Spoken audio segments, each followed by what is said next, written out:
Good morning, YouTube. In today's video, we spend a night wilderness camping in Rocky Mountain National Park's boulder field. We take a long ride on the struggle bus, but eventually come away with some images and memories that I am incredibly grateful for. That's enough jibber jabber. Let's get to it.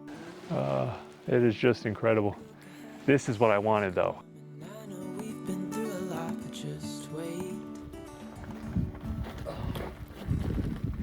Finally made it. We're at the boulder field. We're spending the night. Gonna do some epic landscape photography, hopefully. We got sunset, we got sunrise, and maybe even astrophotography, but as you can probably tell, storm's coming in fast. I need to get my tent set up, so I gotta get that done.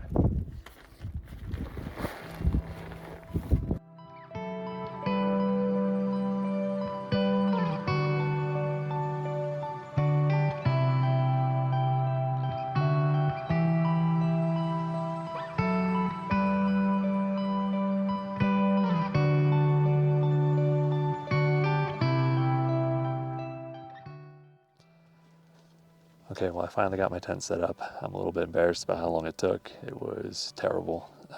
When I was about a half-mile away, this kid saw me coming up and he just laughed and said, "Good luck setting up your tent in the wind and the rain." And I was tired and cranky and I didn't think it was funny, but he was right. It was it was absolutely horrible. So, but anyways, I got it set up. The thunderstorms rolled through, so I just hunkered down in the tent for about an hour, took a nap. But they've cleared. There's still some dark storm clouds up there, but they've since passed, and I'm getting little pockets of sun. The sun is coming down just over Long's Peak. It's only 5:30 now, and sunset is at 7:57. So we've got quite a bit of time until sunset. My goal for today is A, to figure out what I'm shooting for sunrise, because really this is a sunrise composition. And then B, I'm hoping the conditions will be similar to the last time I was here. Last time I had storm clouds just like this, and then as they passed, you got beautiful dappled light off to the east and some beautiful color in the sky. Now I didn't shoot it last time, because that's a whole nother story. Last time I had a really rough trip up here. But what's important is now I know what to expect. So it looks like the conditions are shaping up that way. So I should get some nice light on those peaks out to the east, with some beautiful cloud above as well. If the clouds continue to part, I did bring my kit for astrophotography. I highly doubt that I'm going to be using it. It's probably just a waste of carried weight, but I have it in case it's available, because the Milky Way will be rising just above Long's Peak, and that could be a really cool image. So the Milky Way comes up at about 10 p.m. So I'll see what the clouds look like after sunset, and make a decision then. In terms of sunrise, the goal for tomorrow morning is going to be to shoot a pano of just Long's Peak, and you'll have peaks and rock on either side, and Long's Peak is going to be the star of the show. And hopefully there's some nice color on the peaks and in the sky.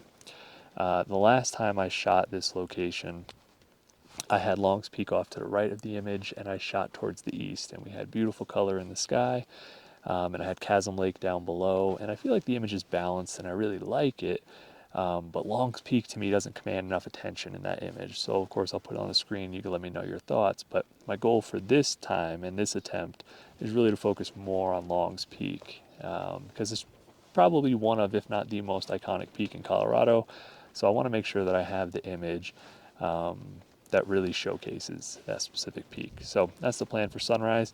Now I'm going to go ahead and show you how far I have to go for sunrise, because it's not very far, but it is such a pain in the ass to get to. They call this the boulder field for a reason. It's just a giant field of boulders. So you're just scrambling up. I want to say it's about a half a mile to where I'll be. Last time I was here, about halfway up, I started to not feel very good. And I quickly realized that something wasn't right, and I continued on. By the time I got up here, I felt really sick, and it turns out I had the flu, and I spent all night up shaking, sweating. It was the worst night I have ever had camping by a long shot. And I ended up getting up at like 2:30 in the morning because I couldn't sleep, so I just was laying there and deciding I'm going to go ahead and start scrambling up, because I got a long way to go and I feel so crappy that it might take me a while. it took me the full 2.5 hours to scramble up there. I was just going 1 or 2 steps and then sitting down. It was truly horrible, but I came away with an image, so, you know, there's that. But this time I feel a lot better. So hopefully it doesn't take me too long to scramble up there. But it is sketchy because there's some rock faces that kind of just fall off. So when you're looking at night, it's a little bit treacherous. So because I'm going to be focusing just on Long's Peak, I won't have to get as close to the edge as I got last time. Because last time I put myself in a really sketchy situation. I don't want to do that again. So anyways, that is the plan. And right now, all I'm going to do is enjoy the view while I wait for these clouds to break so that I can go ahead and shoot sunset. Now you might be asking, Jim, did you really hike all the way up there with a chair? I absolutely did, and it's absolutely worth it. Now, you might be wondering, did you also bring a beer all the way up there and carry that extra weight? And the answer to that would be no, because I actually brought 2 beers. because I just can't imagine a better place to sit down and have a beer. Now, with the altitude and how much it's kicking my ass, it's probably not a great idea, but great ideas are rarely the most fun, so it is what it is. But cheers, I'll see you at sunset. Okay, so I've posted up in a spot that's going to give me access to both peaks. You can see behind me, I've got Long's Peak, which is looking really nice. I might go ahead and shoot some black and white photography right now while I'm waiting for the sun to drop a little bit lower. And then forgive me, because when I turn, the wind is going to blast my mic, but to this direction, we have those peaks off in the east that I was talking about. And you can see, yep, you can see that the cloud is starting to lift. There's some really nice light in the foreground. So I think, I don't want to get ahead of myself, but I think we might have an opportunity to get sunset tonight as well. And then behind me, over my shoulder, you can see Mount Lady Washington, and that's what I'm going to be scrambling up tomorrow for sunrise. So from this spot, I can kind of see it all. Wherever it pops off, we'll be ready. I've got you handheld right now because there's no way in hell I'm setting up a tripod right now, but we'll give it a couple more minutes, see what we can find. Okay, I've just shot both compositions in black and white, and I freaking love them. And I'm sorry, I got to keep you handheld because if I let go of any of these tripods, they're going to go flying. So I shot a black and white all the way from Keyhole to the start of Mount Lady Washington, just getting a little bit of the rocks in the foreground for texture, but there's so much contrast on the setting sun with the peaks and the texture in the clouds above. I think it's absolutely beautiful. And then on the other side, you can see the bands of light. So you have several bands. You have this dark band in the foreground, and then the bright light in the midground, and then this hazy peaks in the background catching dappled light. And I think it's going to be a gorgeous black and white, but I'm going to shut my mouth and go ahead and shoot it one more time because the light on the peaks has gotten even better. As soon as I saw this scene, I knew that it would be a black and white image. Black and white photography allows you to focus your eyes on specific details in the image. In this case, I loved how the backlighting of the setting sun provided a glow on the jagged peaks. This gives an almost three-dimensional feel to the image. This ended up being one of my favorite images from the trip, and I think this could be a great sunrise composition with the right conditions. The image facing east was a lot more complex. There are a lot of layers as the setting sun casts long shadows on the ridges. The passing storm provides a great deal of texture in the sky, and although Long's Peak provides a stronger subject, the light on this mountain range was truly gorgeous. Okay, so sunset is in about 20 minutes, and the clouds have mostly cooperated. A lot of the interest has moved off to the east, but there's still plenty of interest there in the sky, and as long as it catches that light, which I'm almost positive it will, we should have a really nice sunset image. Additionally, there is some nice cloud above Longs that is starting to catch just a little bit of color, so I'm going to keep an eye on both compositions still, but this to me definitely is the most promising of the two.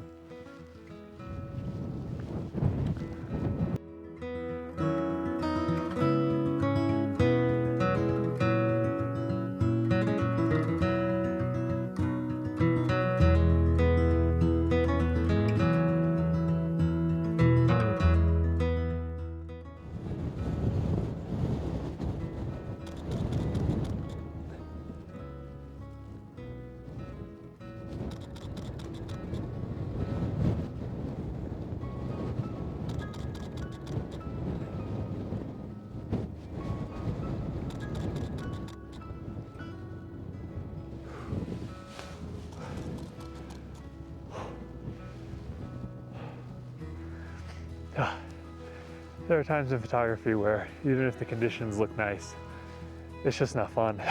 This is one of those times. Gosh, I'm having a hard time breathing. The wind is so, wind is so powerful. It's actually knocked me off balance a few times. Standing here in a random gust will just hit me and knock me off balance. So this isn't fun, but the color is starting to hit the sky and it is going to be beautiful. So I think it'll be a nice image, even if I really am not having a good time capturing it.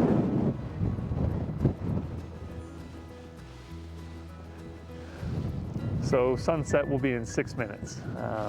So I think the best of light is still ahead of us. It's starting to catch on the bottoms of these clouds. So what I'm waiting for is, you see this big cloud off in the distance.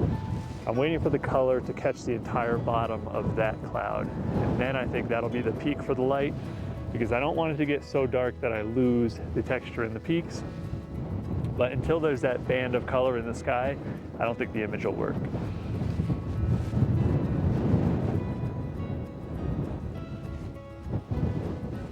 I actually think I'm going to go back on what I said earlier. I think even if the color in the sky catches, I think the black and white is going to be the stronger image.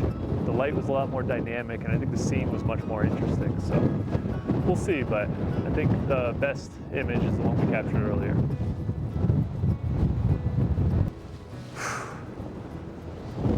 Oh, this is terrible.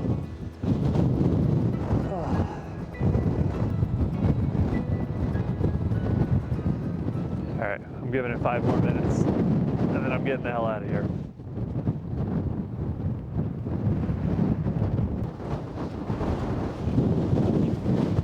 Oh. Oh, man.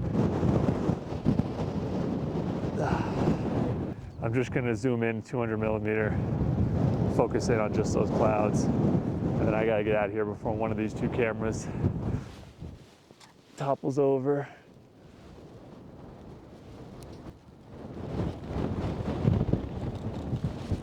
Fortunately, I don't know if I'm gonna be able to get it. I shot a few earlier, but the wind is so relentless right now. The camera is like blowing out of my hands. I can barely hold it straight. Yeah, I think it's pretty clear I was struggling between trying to film a video, trying to get the shot. Most of the shots I came away with were completely blurry from the wind. I kept trying to stop down my shutter speed, opening up the aperture, increasing the ISO. It didn't matter. I could not get the image with how windy it was. I came away with this one image, but what I realized when I got home is that this is a composition that really needs some snow. You have this entire portion on the bottom right that is just wasted space, and the composition just doesn't work. The light is gorgeous and the clouds are beautiful, but this block of wasted space in the bottom right just feels uneven to me, and overall I really don't like the image. So rather than risk breaking one of my cameras, I decided to go and have a nice, peaceful night's sleep. Yeah, no, I'm kidding. This was the view inside my tent the entire night. The wind never let down. It was horrible. Needless to say, astrophotography was not going to happen.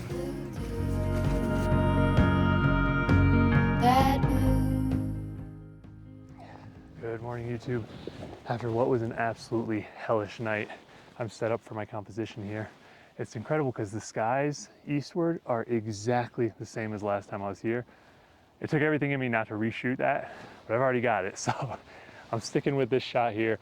You can see I've got Long's Peak and I've got the cliff just leading me into the scene. And what I love is I've got climbers coming up the cliff on both sides. So they'll give me a nice scale for the image. But I gotta stop jibber jabbering and get set up, because we're already starting to get some of that nice light on Long's Peak.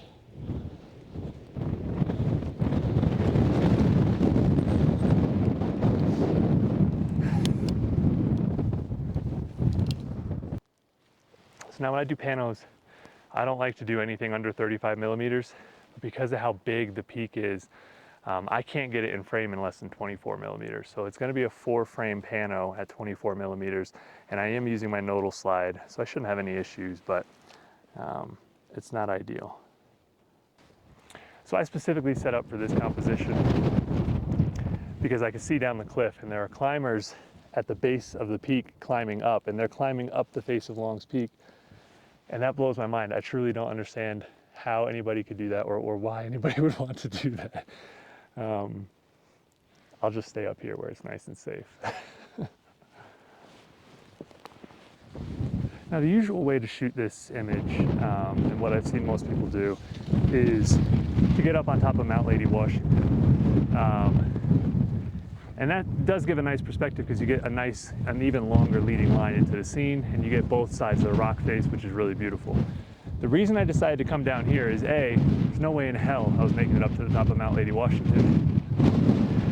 Two, when you get up higher like that, it diminishes the peak because you're higher and you're more level with the top of the peak. By getting lower, the peak is filling my frame, and it's going to look as massive as it should because it is a huge, massive piece of rock. So my thought was that I wanted to find a location that's going to give me a lot of the face, a lot of the rock, a lot of that texture, catch that beautiful light, but still maintain the perspective of Long's Peak. I have to say I'm excited about the image. I'm excited about being up here, checking it off my list, because I'm not coming back. I freaking hate this place. I've been here twice now. Both times have just been horrible for me. So now I got both images I wanted, one that has Chasm Junction, one that's just the peak. I'm getting the hell off this damn mountain. You couldn't pay me enough to come back. I might have slept 45 minutes last night.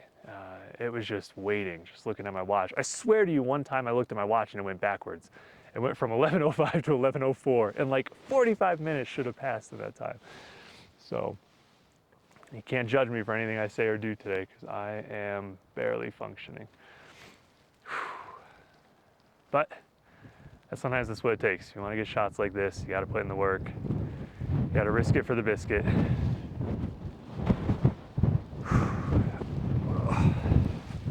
Well, I can't believe it. I just got a small break in the wind, and there's some flowers in the foreground that at a half a second probably won't be sharp, but might be usable.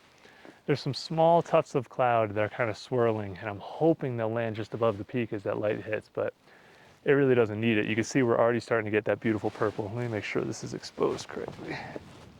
So yeah, we're starting to get that beautiful purple, and we probably have another couple minutes as it intensifies as the sun starts to hit the horizon. Okay, so I've moved you a little bit to the left, or to the right, because I want you to be able to see all this glow. So was last night's pain and misery worth it? Yeah, it probably was, if I'm being honest. But I'm still not coming back. It is just incredible. This is what I wanted though. I mean, you have this massive peak and we're surrounded by rocks and shadow, and then the peak is just this fiery red.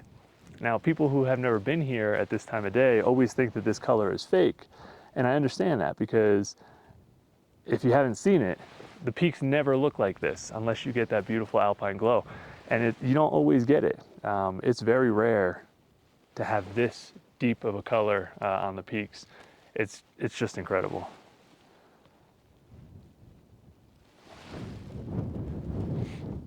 And I'm very glad I picked this spot. I've got nice flowers in the foreground, nice rocks in shadow, and then the peak just shoots up from the middle.